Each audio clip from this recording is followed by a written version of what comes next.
Fig and I have like a deep spiritual connection, just saying.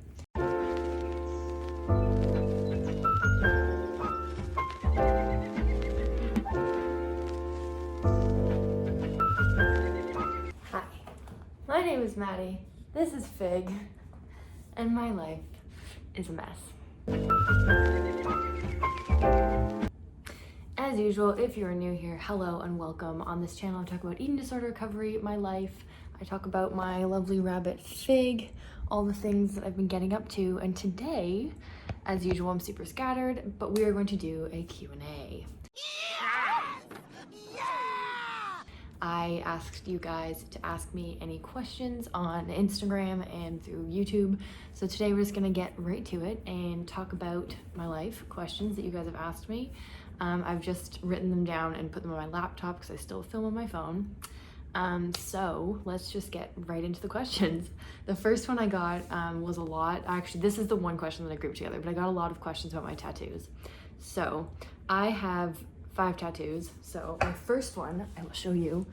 I don't have a bra on, but we're gonna do this carefully, is this flower. I got this one done. It's like a lavender flower when I was 18. And then I got this one here, which is like smaller flowers. And then I got this one, which is another bigger flower.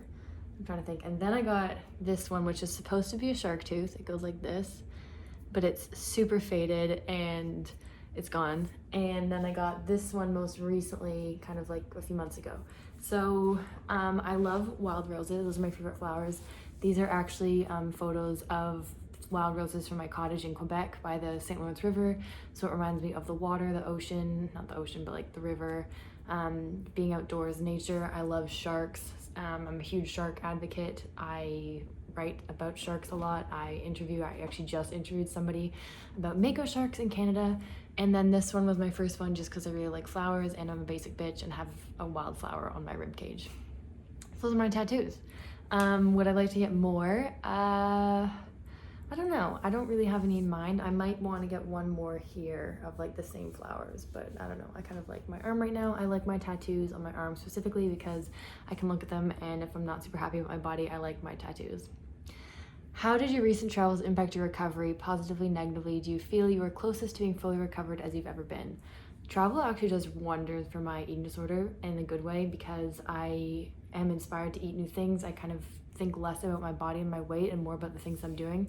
So travel definitely positively impacts my recovery.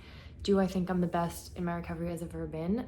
Yeah, if you look at like the beginning of my eating disorder to now, I'm obviously not the best I've ever been because before my eating disorder I was really great and had no problems. But now I think looking at my whole, since I was diagnosed with anorexia to now, I think I am doing the best I've ever been. I still struggle a lot, but definitely nowhere near as bad as I used to be. Have you found your digestion has improved with recovery, and how is the apartment and your new job going? So 2 questions. I forgot the first one. Digestion. I still struggle with digestion a lot. I'm gonna be TMI here. I've used laxatives a lot, and obviously binging and purging, you're completely messing with your stomach. So I still struggle a lot with digestion, but the 3 things that I do to help with that, or drink water regularly, just checking on Fig, drink water regularly throughout the day, try not to have too much at one meal. So like when I was in my eating disorder, I used to like not eat during the day and then only eat like one huge meal, which is really bad for your digestion. So eating regularly meals. And the 3rd thing, this might be bogus, but I do like massages, like just to get things moving. I don't know. New apartment, I love. I'm really enjoying it. New job is a ton of work. I have like no time. It's Sunday afternoon right now, but I find it's a lot of responsibility for someone that doesn't have that much experience in the field. I do have experience, but like not where I'm at. So yeah, I love this question. What is your favorite Pink song and why? So if you don't know, Pink is my favorite artist. I've listened to a lot of other music, but Pink is like always my favorite. So I think that it really depends on the mood I'm in when I want to listen to Pink. If I'm like walking down the street and want like badass music, I'll listen to like You in Your Hand or Don't Let Me Get Me, Just Like a Pill. I really love Perfect though. That one has like a lot of meaning, but I rarely listen to that song because it like makes me cry. Did putting your recovery out there on YouTube make you feel more determined and accountable? Yes. Definitely. I've gone through recovery a few times and always relapse, but this is kind of like the longest I've gone, and knock on wood, like the last time I'll go through recovery. And I think YouTube has helped a lot because I'm able to talk about it. I get feedback, I interact with you guys. It's a really positive community that I hope to kind of make. And my hope is that in you guys supporting me, I'm helping you guys back. So yeah. How did you and Fig end up together? Funny question. I was in second year university and I really wanted a pet. I was gonna get a cat. And then, this is actually really bad, but I was at the pet store and I got Fig. They had a bunch of baby bunnies and I fell in love with her. I put her on hold and like thought about it, and then I was like, I just need to do it. I'd like to make a whole video about rabbit care, because when I first bought her, I bought her in like, not like this, but like a cage, a rabbit cage. She was like this big, fit in the palm of my hand. I thought she'd be kind of like a hamster where like I would love her, but I sort of just like, she wouldn't be as attached to me as she is, whereas like since I've had her, she's turned into like an actual cat or a dog. Like I love her so much. I grew up with dogs, but those were like family dogs. Fig is like my child. Like I love this rabbit so much. I grew up with hamsters and guinea pigs too, and like this sounds horrible, but you know, like you have hamsters as a kid and like you love them and you care for them, but you're not really like connected with them. Like Fig and I have like a deep spiritual connection, just saying. How do you create space for deep, meaningful connections? Wow, with friends and loved ones. I don't know, honestly. I don't have very many friends, to be honest. I really don't have many friends. But the friends I do have know kind of everything about me. A lot of my friends live abroad. Like my best friend one of my best friends lives in London, another one of my best friends lives in Europe. My friends in Australia. But like on a Friday night, if I want to just like hang out with friends in the city, I don't have very many people that I could just call up and say, hey, do you want to hang out? But that doesn't really answer the question of how I make deep, meaningful connections. But I think being vulnerable, sharing my story, and just being open and honest, not hiding anything from your friends, is probably key. What's your favorite thing to put on toast? Cheers from Chile, South America. I don't know, it depends on my mood. Today for lunch, I had ricotta on toast. But probably avocado, honestly. Again, basic, but I love avocado. How's your relationship with spending money? Did it change before, during, and after recovery?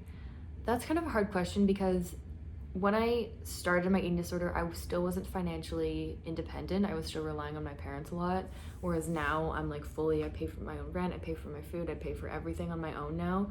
So when I got money when I was younger, I'd obviously spend it on things like clothes and anything, whereas now when I get a paycheck, you know, I prioritize rent and I prioritize food and I prioritize like hydro and water. So I think overall I have a pretty good sense of how I spend money. I'm not super frivolous with what I spend. I like to save. I don't think my eating disorder is impacted a lot. When I was binging and purging though, I would go, this is, if you're triggered by eating disorders, just skip a few seconds, but I used to only go to like the sale section of like food when things were like 50% off, and I would buy that stuff and binge and purge on that. But even when I was in my illness, I tried not to spend any money on food because I knew it would just get wasted. Anyway, I'm not doing that anymore. How's life been? P.S. Love ya. Love you too. Life has been hard. I don't think I've ever had it easy. I've definitely been very lucky, and I'm very grateful for the opportunities that I've had, and I've, yes, been very lucky in my life, but mentally I still struggle with a lot of things. Just like body image, my personal life, work, I just struggle a lot, and I think I'm really hard on myself and put a lot of pressure on myself. So life has been better than it has been, but it's not the greatest. I'm hoping to get it there soon. How is Fig and you doing well in your recovery? Love your video so much. Fig's doing, oh my god, this is sad. Fig's not actually doing great, to be honest. She's really old. She has, she's like sleeping down. I don't want to pick her up now, but she's got like not an infection, but this problem with her eye that's going to be kind of ongoing forever. So it looks like it's really raw because it's running. It's called cherry eye, and she's always kind of like crying out of one eye. So she gets like matted hair under her eye, so you kind of have to brush it away, and then it's like a bald spot, so it looks really bad, but she's not in pain. But she is old. She doesn't jump around as much as she used to. So she's okay, but she's not, you know, in her youth anymore. You look so much more at peace. Like, true Maddie recently, do you also feel that? I've just looked at these questions and written them down. I haven't really thought about them. So, do I feel at peace? No. I would like to. I think that I'm able to have moments where I feel at peace, but overall, I think I'm very anxious and scattered, and I have a lot of worries about my job, how I'm performing. Putting myself out there into the world is also anxiety inducing. So yes, I'm more at peace than I probably was when I first started doing these YouTube videos, but I don't think I would say I'm a peaceful person. I try to be, but in my brain, I'm not peaceful at all. Where was I? What has helped you most in recovery? I think, this is so cheesy, I think the will to live. When I was really sick, I literally didn't care if I died. I was so sick. I was so scared of gaining weight. I was scared of eating. I was scared of everything. And I just thought, this is gonna kill me and I don't care. That's really sad to say, and I can open up more about that in a whole separate video, but what's kept me going the most is just the fact that I do want to travel. I do want to experience different countries. I do want to meet new people. I want to try different foods from all over the world. I want to see Mount Everest. I want to swim in the ocean with great white sharks. I want to hike volcanoes and, go bungee jumping, and you can't do that when you're sick and an eating disorder. So I think the will to live has been what's kept me going. Did you find traveling helped your recovery? So yeah, I sort of answered this earlier, but yes, definitely. Just the different experiences, getting out of my comfort zone. I am so distracted with like experiencing things, like that sounds whatever, but yeah, I'm so into experiencing the different cultures and where I'm at that I don't really think about my body. Whereas like when I'm here and in my own space, I'm kind of comfortable, but then all of my worries go onto myself. So traveling is really great for me. Is ketchup a smoothie?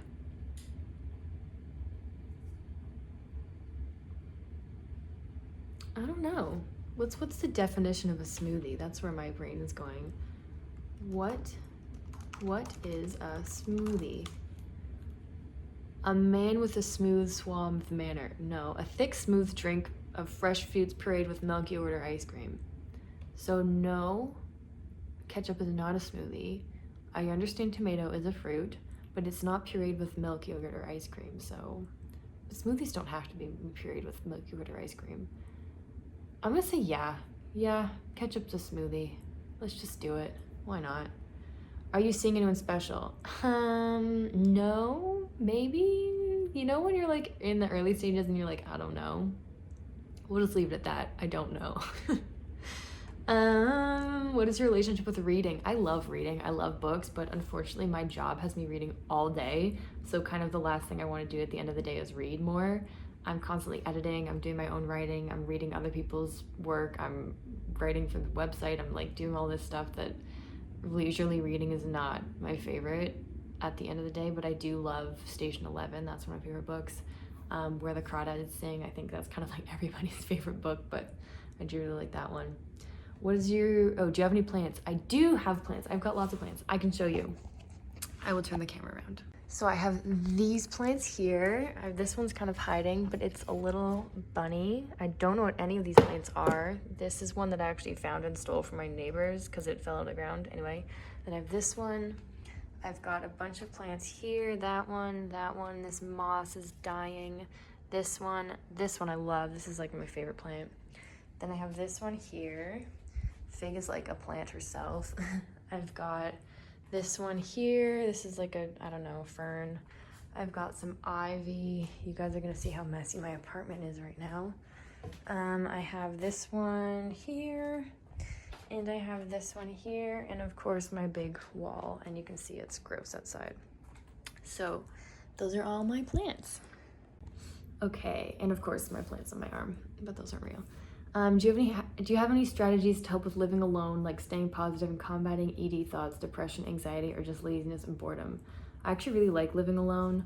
I find that I can be whoever I want to be. I can do whatever I want. I can say whatever I want. Not really, because you're not talking to anybody.